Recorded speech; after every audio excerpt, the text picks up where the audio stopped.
哎，大家伙儿早喽！8月7号星期四，今天出来晚了，都快6点了。今天是第4个训练日，咱们回评论。今天又带了电解质冲剂，而且我发现我每次拿这一瓶水从家跑到大阪城，放在路边，这3公里都特累。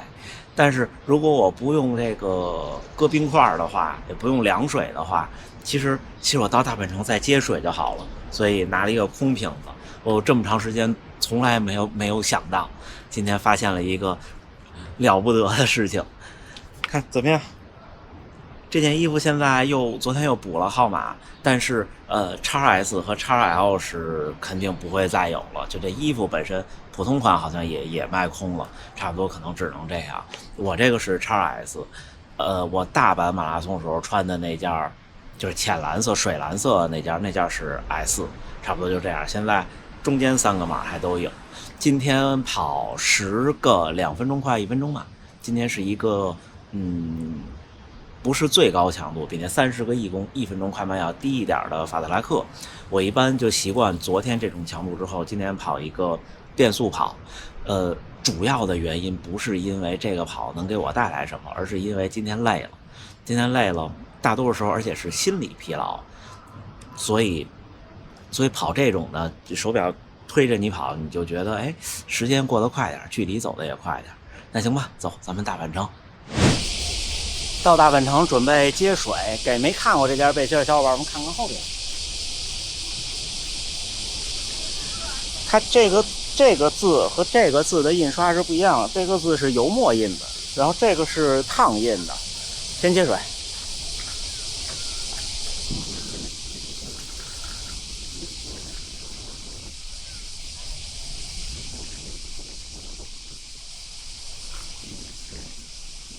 可以，我起风了，不知道会不会下雨。快3公里了，我差不多再热身1-2公里就开始。来到。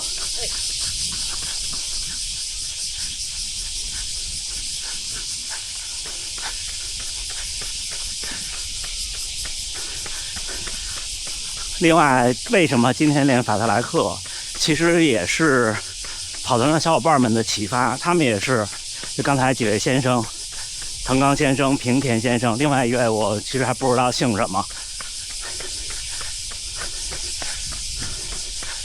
然后人家试试，我也就试试。其实大家马拉松成绩上下差不了太多，那你的队友就是跟你实力相当的队友，其实也是你训练的镜子。你看水泽先生和田中先生，然后另外这位也开始加速了。来到。Hello， 大家好。差不多4公里多，我们准备开始第一组。我这热身也是手动计圈开始，然后之后就靠手表的2分钟、1分钟、2分钟、1分钟了。准备，走。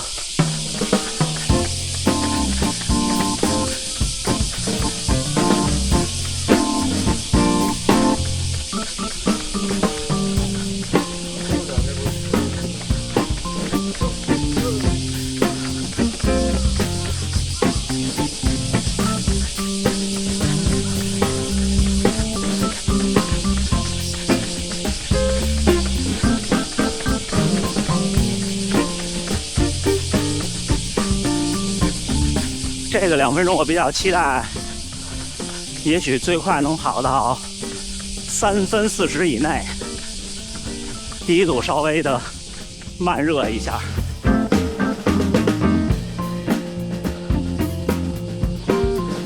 这10个2分钟其实强度也挺大，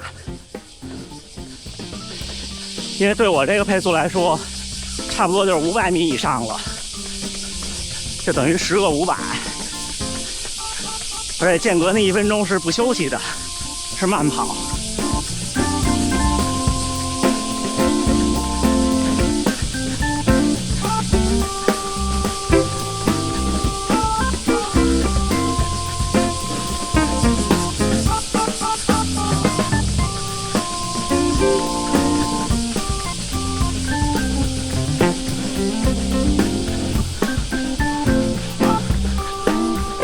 哎。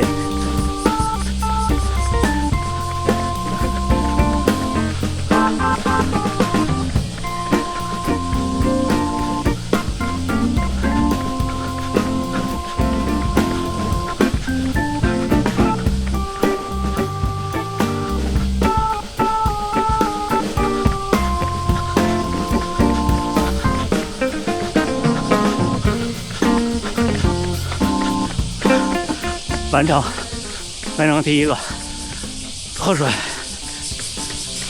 ，3分31。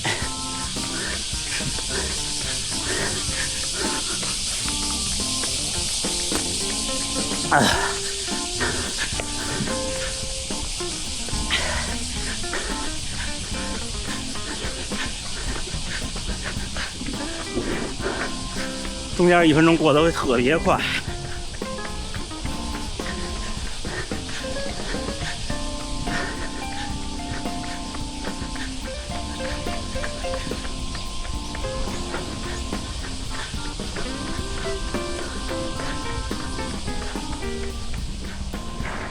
还有10秒，看，哦，起风了，可以先一点点。1，走，到。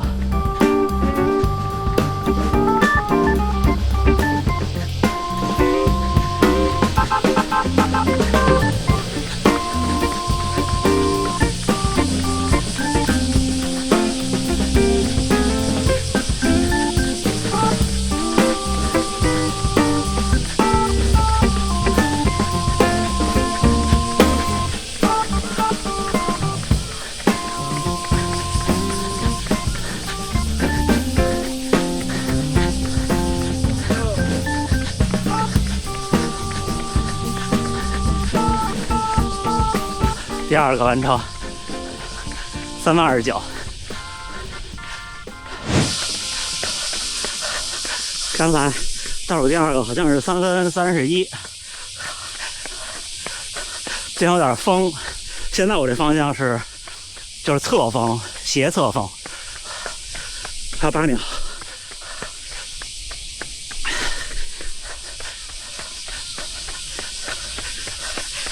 走。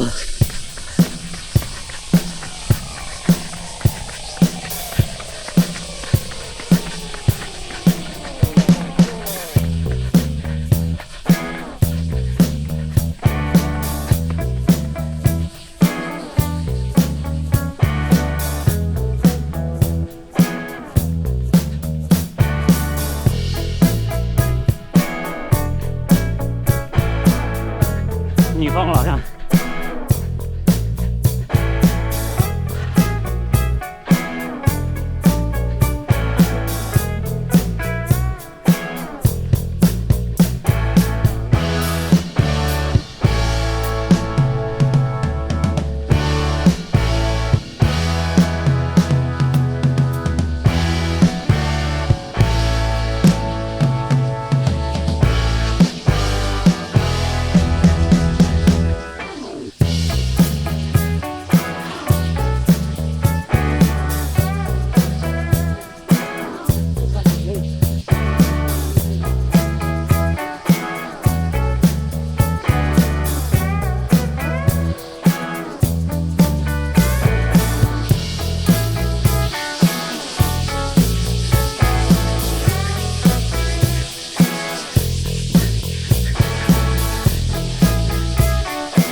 3分15，哎，可以，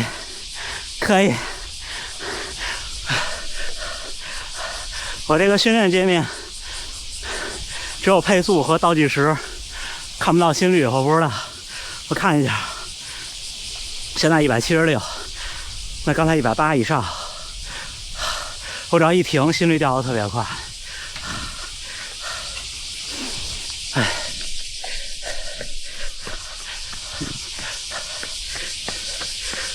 慢慢跑到起点，然后拿上水喝了回家。你看这么一跑，不知不觉就12公里了。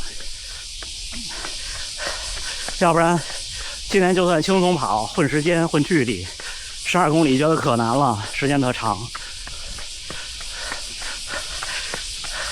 当然，这个建立在你就是昨天的训练。就我昨天说的，其实还不完全准确。我昨天说，昨天那种训练是都极限，其实还差一点，就是它属于第2档。就是第1档是特别长的时间、特别远的距离，没有强度。这种呢是第1种，抱歉，不是第1档。这种就是你消耗它俩。然后呢，真正的第1档是那天我那种35公里渐加速，或者是你跑了一个30公里或者40公里的，像专业运动员会跑的接近马拉松比赛的训练，那种是最大强度。那种完了，第2天就什么强度都不要练。昨天那5个1公里属于绝对强度拉满了，总负荷没有完全拉满，但是要比12个400那种要满。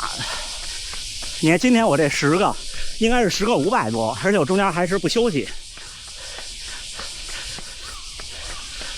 都觉得就没有说昨天那么顶。所以400米、600米、800米和1000米是很不一样的。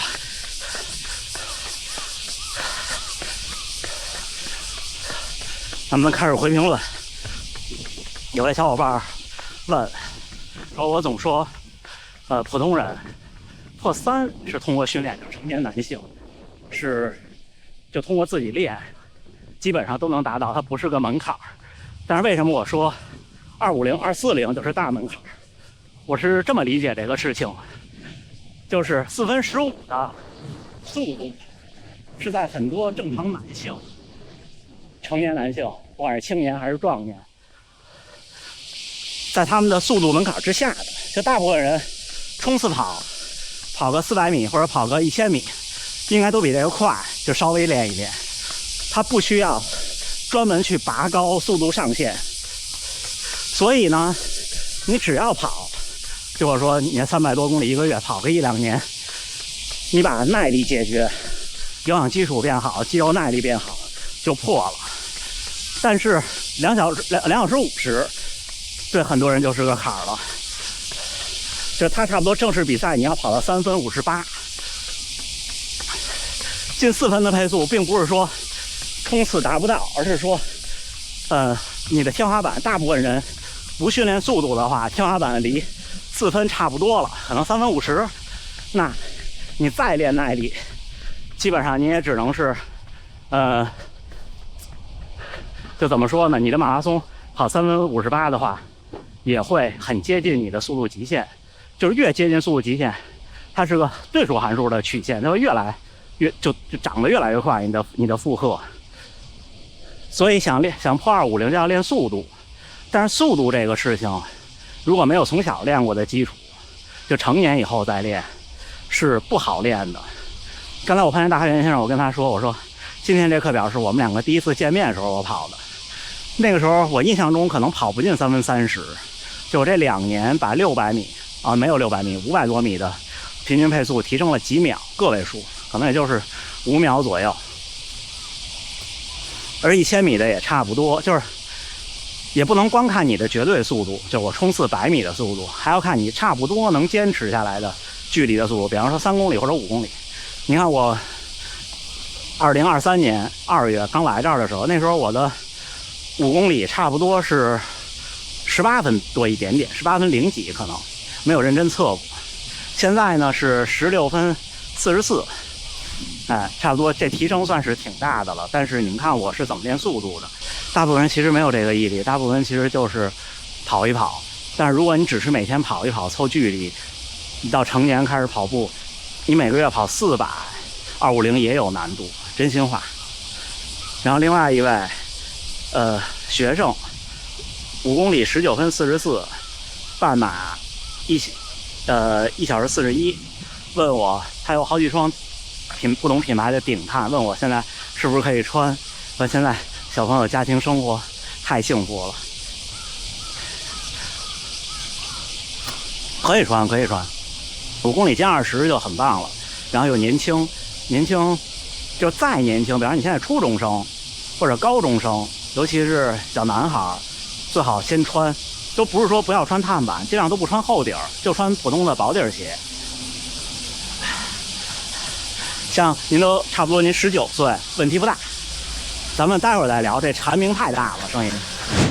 小伙伴们回家了，这边蝉鸣小一点，咱们继续说。夏天鞋特容易湿，其实你汗出到一定程度，蒸发不了那么快，衣服也吸满了以后往下流，鞋湿很正常。但是我很少，我很少，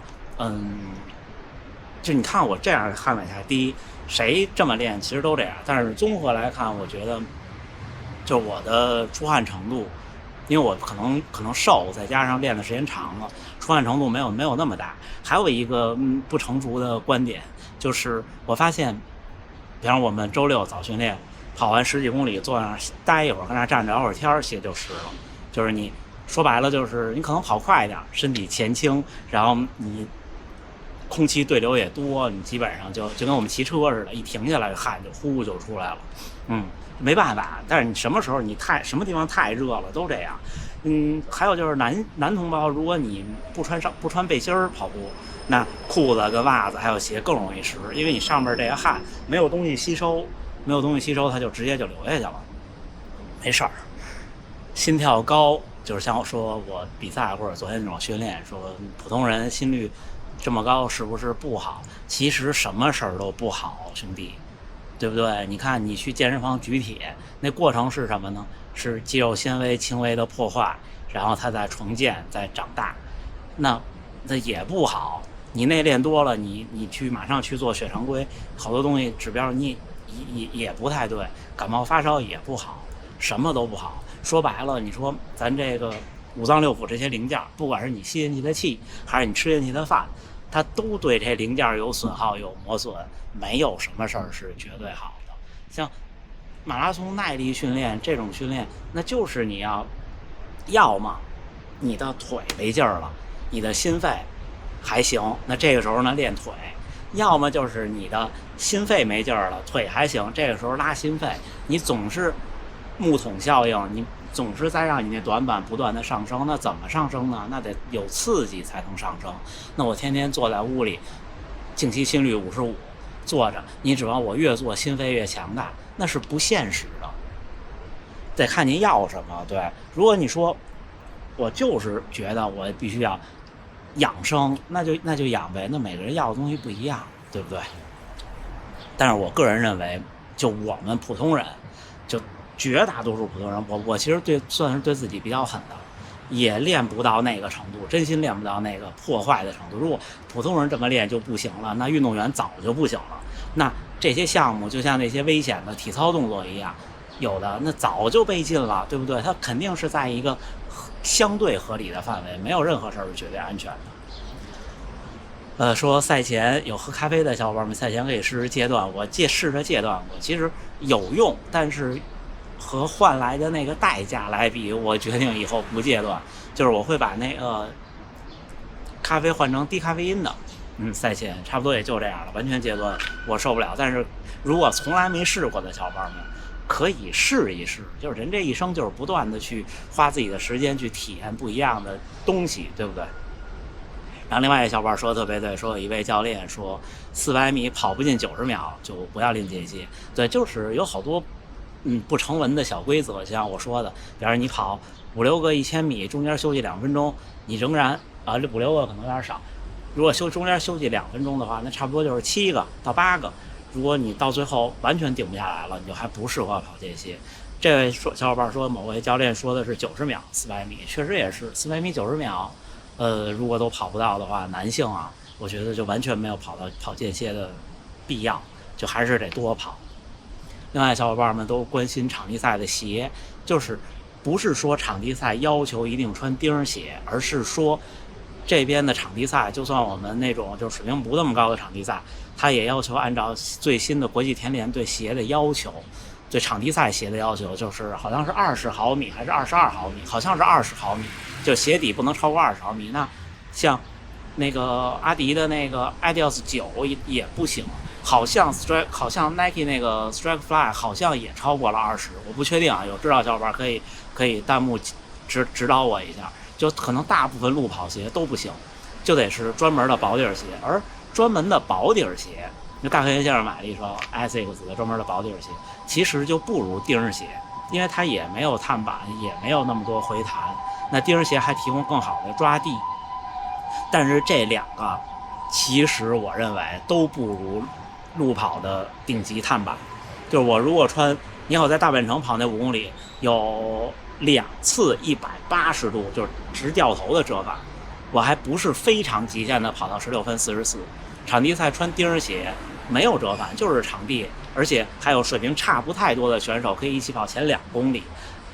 5000米我最快也就是16分52，已经是极限了。